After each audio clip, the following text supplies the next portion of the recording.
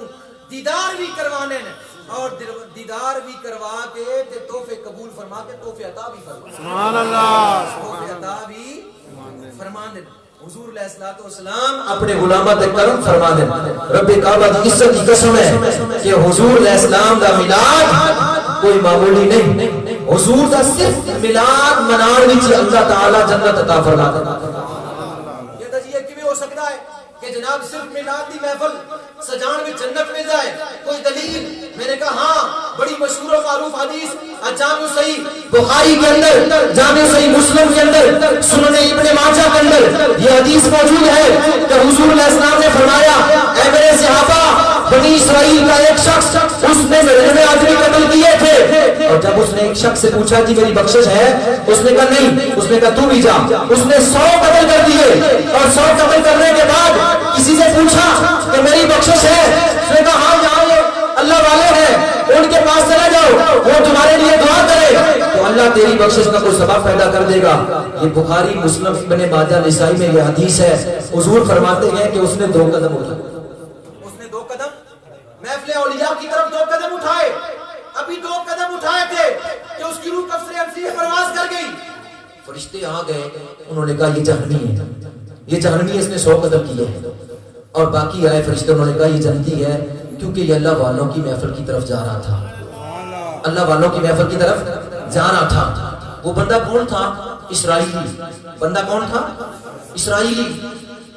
بنی اسرائیل سے تھا بنی اسرائیل سے تھا وہ بنی اسرائیل سے ہے اس نے 200 بندہ قتل کی 100 بندہ قتل کیا ہم محمدی ہیں محمدی ہیں 100 بندہ بھی قتل نہیں کیا 100 بندہ بھی قتل نہیں کیا